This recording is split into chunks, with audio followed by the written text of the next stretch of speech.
मोहम्मद रफी, एक ऐसा नाम जिनकी जितनी तारीफ की जाए वह कम ही होगी। इस वीडियो में हम बात करेंगे उस गायक की जिसकी आवाज में खुदा की रहमत बसती थी, मोहम्मद रफी साहब। क्या आप जानते हैं कि एक गाना ऐसा भी था जिसे गाते समय रफी साहब के गले से खून निकल आया था? से दिन और रात। साथ ही जानेंगे कि उन्होंने कितनी शादियां की थीं, उनके कितने बच्चे थे और उनके जीवन से जुड़ी कुछ ऐसी बातें जो बहुत कम लोग जानते हैं। इसलिए वीडियो के अंत तक जरूर बने रहें और चैनल को सब्सक्राइब करना न भूलें। मोहम्मद रफी साहब का जन्म 24 दिसंबर 1924 को पंजाब के अमृतसर जिले में हुआ था। उनके पिता का नाम हाजी अली रफी साहब कुल 8 भाई बहनों में से एक थे। परिवार की आर्थिक स्थिति ठीक नहीं थी, इसलिए उनके पिता रोजगार की तलाश में लाहौर की ओर रवाना हो गए। उस समय लाहौर भारत का ही हिस्सा था। लाहौर पहुंचने के बाद रफी साहब अपने बड़े भाई मोहम्मद अद्दीन के साथ सैलून में काम करने लगे। वहां अक्सर वह ग्राहकों के सामने गुनगुनाया करते थे। रफी साहब की मधुर आवाज सुनकर लोग दंग रह जाते थे और उनकी जमकर तारीफ करते थे। रफी साहब का संगीत के प्रति लगाव देखकर उनके बड़े भाई मोहम्मद दीन ने उन्हें लाहौर के ही एक प्रसिद्ध संगीत उस्ताद के पास भेजा, जहां से रफी साहब ने संगीत की विधिवत तालीम लेना शुरू किया। हालांकि मोहम्मद रफी साहब का झुकाव शुरू से ही संगीत की ओर था, लेकिन उनके पिता संगीत से बिल्कुल दूर रहते थे। वे इस्लाम को बहुत कट्टरता से मानने वाले व्यक्ति थे और उनका मानना था कि गाना बजाना इस्लाम के अनुसार उचित नहीं है। इसी कारण रफी साहब ने शुरुआत में चुपचाप छिप कर संगीत सीखना शुरू किया ताकि उनके पिता को इसकी भनक न लगे। एक इंटरव्यू के दौरान मोहम्मद रफी के छोटे बेटे ने बताया था कि उनके अब्बा ने संगीत की विधिवत तालीम केवल 6 महीने तक ही ली थी। उसके बाद उन्होंने स्वयं अभ्यास कर करके गाना शुरू कर दिया था। लेकिन सवाल यह था कि रफी साहब को संगीत से इतना लगाव कैसे हुआ? इसका जवाब खुद रफी साहब ने एक इंटरव्यू में दिया था। उन्होंने बताया कि जब वे छोटे थे तब उनके मोहल्ले में एक फकीर भीख मांगने आता था। वह फकीर हर दिन एक ही गीत गाया करता था जिसे रफी साहब बड़े ध्यान से सुना करते थे। वे उस फकीर के पीछे पीछे मोहल्ले के बाहर तक चले जाया करते थे, बस उस गीत को सुनने के लिए। उस समय उनके घर में ना कोई गीत सुनने का साधन था, ना ही इसकी इजाजत। ऐसे माहौल में भी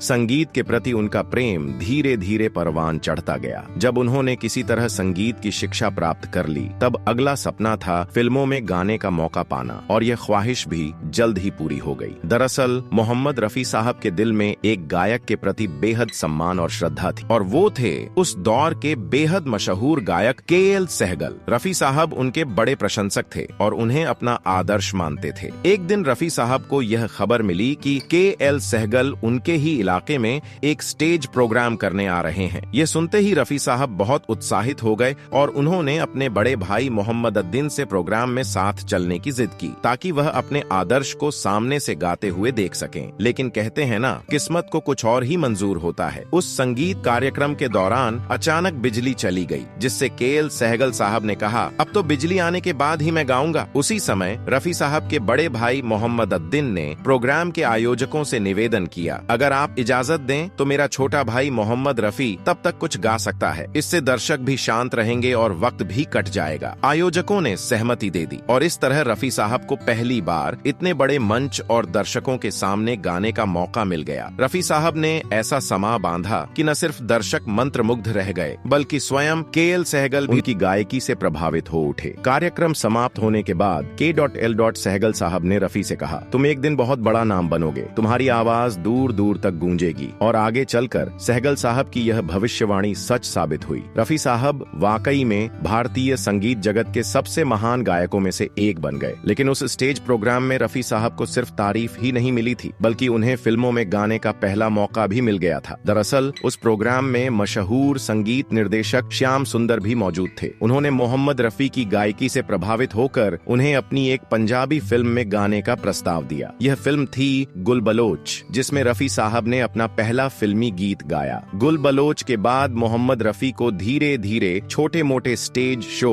और रीजनल फिल्मों में गीत गाने के मौके मिलने लगे। इसी दौरान साल 1945 में रिलीज हुई फिल्म लैला मजनू में उन्हें दूसरा गाना गाने गाने का अवसर मिला। इस फिल्म के निर्देशक और मुख्य अभिनेता नजीर हुसैन थे। हालांकि भारत पाक बंटवारे के बाद यह फिल्म पाकिस्तानी फिल्म इंडस्ट्री का हिस्सा बन गई, लेकिन बाद में बॉलीवुड में भी लैला मजनू नाम से फिल्में बनी, जिनमें एक प्रसिद्ध फिल्म थी राशिद कपूर की लैला मजनू, जिसमें मोहम्मद रफी ने भी गीत गाया, लेकिन उस पर हम आगे चर्चा करेंगे। शुरुआती दौर में रफी साहब छोटे छोटे मंचों पर गाया करते थे और क्षेत्रीय फिल्मों में उन्हें गाने के अवसर मिलते रहे, लेकिन उनका सपना था एक बड़े मंच पर गाने का, और इसके लिए उन्हें मुंबई जाना जरूरी था। अंततः रफी साहब ने अपने बड़े भाई मोहम्मद दीन और एक मित्र के साथ मिलकर मुंबई की ओर रुख किया। मुंबई पहुंचने के बाद उनका पहला ठिकाना बना भिंडी बाजार। यहीं से शुरू हुआ मोहम्मद रफी का बॉलीवुड में संघर्ष और सफलता का सफर, जिसने उन्हें संगीत की दुनिया का बेताज बादशाह बना दिया। मुंबई आने के बाद मोहम्मद रफी साहब ने अपने एक मित्र के साथ भिंडी बाजार इलाके में एक छोटे से किराए के कमरे में रहना शुरू किया। यहीं से उन्होंने अपने संघर्ष की शुरुआत की। उस समय रफी साहब की उम्र लगभग 20 से 22 वर्ष के बीच थी। हालांकि वे खाली हाथ नहीं आए थे। उनके पास एक सिफारिशी पत्र था जो उन्हें एक दूर के रिश्तेदार ने दिया था। ये पत्र किसी और का नहीं बल्कि प्रसिद्ध संगीतकार नौशाद साहब के पिता ने लिखा था। उस पत्र में लिखा था, इस लड़के को जरूर सुनना, इसमें कुछ खास बात है। अब भला नौशाद साहब अपने पिता की बात को कैसे टाल सकते थे। उन्होंने मोहम्मद रफी को मिलने का समय दिया और उनकी आवाज भी सुनी, लेकिन उस समय उनके पास रफी साहब के लिए कोई उपयुक्त गीत नहीं था जिसे वे गवा सकते। कई कोशिशों के बाद भी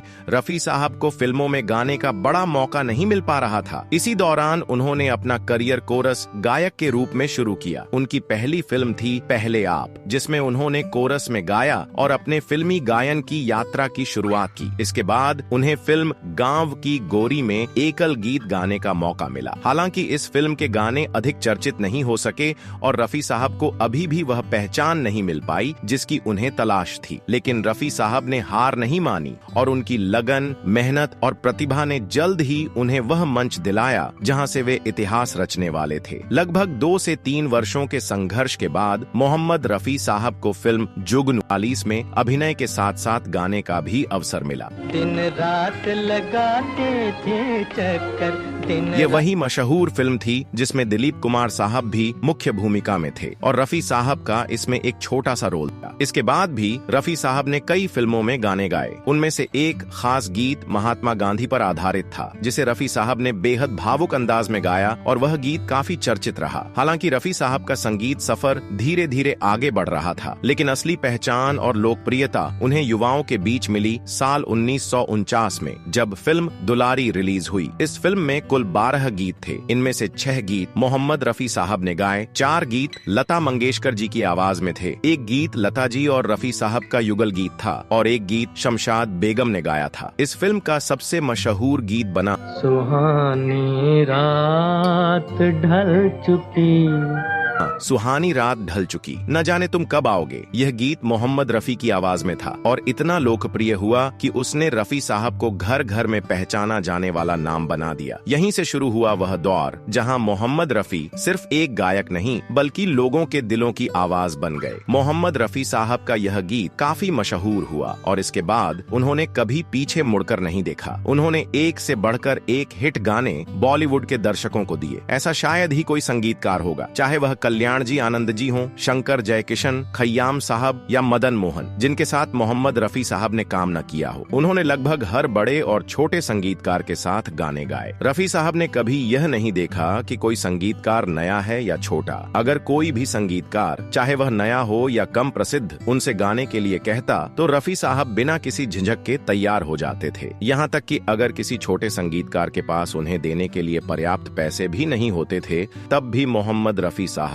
खुशी खुशी उनके लिए गा देते थे, और वो भी बहुत कम पैसों में। रफी साहब की सबसे बड़ी खासियत यह थी कि अगर कोई उन्हें लिफाफे में पैसे देता तो वह कभी भी स्टूडियो में उसे खोलकर नहीं देखते थे कि कितने पैसे मिले हैं। वे लिफाफा घर ले जाकर ही खोलते थे और कभी भी किसी से यह शिकायत नहीं करते थे कि आपने कम पैसे दिए। अगर देखा जाए तो मोहम्मद रफी साहब ने कुछ ऐसे किरदारों और अभिनेताओं के लिए अपनी आवाज दी जिनकी स्टारडम के पीछे उनका बहुत बड़ा योगदान योगदान रहा, चाहे वह आरशी कपूर हो, शम्मी कपूर, राजेश खन्ना, अमिताभ बच्चन, राजेंद्र कुमार, शत्रुघ्न सिन्हा या फिर जितेंद्र और राजकुमार। इन सभी बड़े सितारों की कामयाबी में कहीं न कहीं मोहम्मद रफी साहब की गायकी की अहम भूमिका रही। हालांकि यह नहीं कहा जा सकता कि उस दौर में मोहम्मद रफी साहब अकेले गायक थे। उस समय भी कई दिग्गज गायक सक्रिय थे, जैसे तलत महमूद, मुकेश, मन्ना डे, महेंद्र कपूर और किशोर कुमार। बावजूद इसके मोहम्मद रफी साहब ने अपनी मेहनत, विविधता और मधुर आवाज के दम पर सभी में अपनी एक अलग पहचान बनाई और श्रोताओं के दिलों पर राज किया। खबरों की माने तो एक समय ऐसा भी आया जब किशोर कुमार मोहम्मद रफी से अधिक लोकप्रिय हो गए थे। इसके बाद मोहम्मद रफी को कम गाने मिलने लगे और किशोर कुमार बॉलीवुड संगीत जगत पर छा गए। लेकिन क्या वाकई में किशोर कुमार की बढ़ती लोकप्रियता ने मोहम्मद रफी के करियर पर असर डाला था? आइए जानते हैं इसके पीछे की सच्चाई। अगर देखा जाए तो जितना प्यार मोहम्मद रफी को उनके द्वार में मिला और आज भी मिलता है, उतना ही स्नेह और लोकप्रियता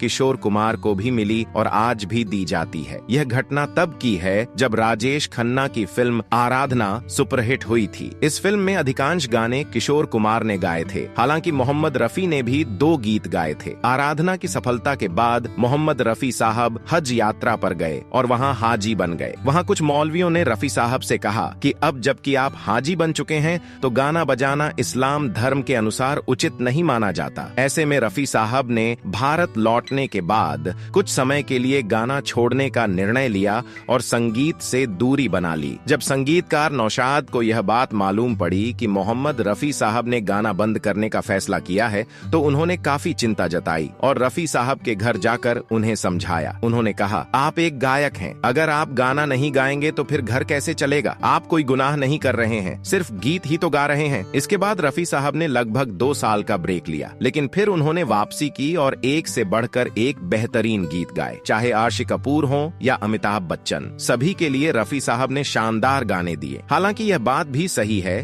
कि जब रफी साहब हज से लौटे और कुछ समय के लिए गाना बंद कर दिया, तब फिल्म इंडस्ट्री में किशोर कुमार को अधिक मौके मिलने लगे। रफी साहब के जो गाने पहले उन्हें मिलते थे वे अब किशोर कुमार को मिलने लगे। किशोर कुमार ने भी एक से बढ़कर एक हिट गाने गाए। विशेष रूप से राजेश खन्ना के लिए उन्होंने कई यादगार गीत गाए। अगर देखा जाए तो मोहम्मद रफी साहब ने किशोर कुमार के लिए भी गाया है। उदाहरण के तौर पर फिल्म रागिनी में किशोर कुमार अभिनेता थे और उनके लिए मोहम्मद रफी साहब ने गीत गाया था। इसी तरह फिल्म शरारत में भी किशोर कुमार मुख्य भूमिका में थे और रफी साहब ने उनके लिए ही गाना गाया था। मोहम्मद रफी और किशोर कुमार ने एक साथ लगभग 11 से भी अधिक गीत गाए हैं। यह दर्शकों का प्रेम ही था कि हर कोई अपने पसंदीदा गायक को सर्वश्रेष्ठ मानता था। जो मोहम्मद रफी के प्रशंसक थे वे कहते थे कि किशोर कुमार उनसे बेहतर नहीं गा सकते, जबकि किशोर कुमार के प्रशंसक मानते थे कि किशोर ही श्रेष्ठ गायक हैं। हालांकि सच यही है कि दोनों ही अपने आप में बेमिसाल और लाजवाब गायक थे, जिनकी आपस में तुलना करना अनुचित है। अगर मोहम्मद रफी के पारिवारिक जीवन की बात करें तो जब वे लगभग 20 वर्ष के थे तभी उनकी शादी लाहौर में हो चुकी थी। इसके बाद वे मुंबई आ गए थे एक सफल गायक बनने के सपने के साथ, जबकि उनकी पत्नी लाहौर में ही रह गई थी। फिर साल 1945 में उनकी किस्मत ने करवट ली और उन्हें हिट गाने मिलने लगे। इसके बाद तो एक के बाद एक मोहम्मद रफी साहब ने सुपरहिट गीतों की झड़ी लगाई। भारत पाकिस्तान के विभाजन के समय मोहम्मद रफी की पहली पत्नी लाहौर में ही रह गईं, जबकि उनके माता पिता और भाई बहन भारत आ गए थे। पहली पत्नी से मोहम्मद रफी का एक बेटा था जिसका नाम सईद रफी था। बाद में मोहम्मद रफी ने अपने मित्र अब्दुल हमीद की साली बिल्किस बानो से शादी कर ली, जो वर्ष 1980 में हुई। बिल्किस बानो उनकी जीवन संगिनी बनी। इस शादी के बाद मोहम्मद रफी 7 बच्चों के पिता बने, जिनमें 4 बेटे और 3 बेटियां थीं। कहा जाता है कि किशोर कुमार को खाने पीने का बहुत शौक था। उन्हें घर में तरह तरह के स्वादिष्ट व्यंजन खाना पसंद था। साथ ही उन्हें पतंग उड़ाने का भी बहुत शौक था। वहीं मोहम्मद रफी एक ऐसे गायक थे जो केवल अपनी गायकी से ही मतलब रखते थे। जब उन्हें गाने के लिए बुलाया जाता तो वे सीधे स्टूडियो जाते, गाना रिकॉर्ड करते और फिर सीधे घर लौट आते। उन्हें फिल्मी पार्टियों में जाने का शौक नहीं था और न ही वे उनमें भाग लेते थे। मोहम्मद रफी एक बहुत ही मददगार इंसान थे। वे गरीबों की हमेशा मदद किया करते थे, चाहे वह उनका नौकर हो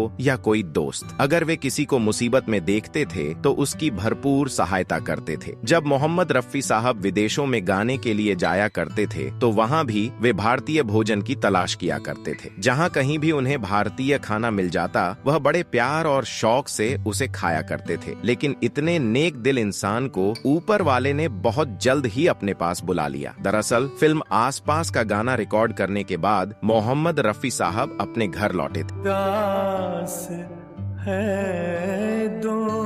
घर पर आराम कर ही रहे थे कि अचानक उनके सीने में तेज दर्द उठा। उन्हें लगा कि शायद गैस या एसिडिटी की समस्या होगी जो दवा लेने से ठीक हो जाएगी। लेकिन दवा लेने के बाद भी कोई राहत नहीं मिली, बल्कि दर्द धीरे धीरे और बढ़ता गया। रात होते होते उनकी तबीयत काफी बिगड़ गई, जिसके बाद उन्हें तुरंत उनके ही कार में नजदीकी अस्पताल ले जाया गया। दुर्भाग्यवश उस अस्पताल में उचित सुविधाएं उपलब्ध नहीं थीं, इसलिए डॉक्टरों ने उन्हें तुरंत मुंबई के बड़े अस्पताल में रेफर कर दिया।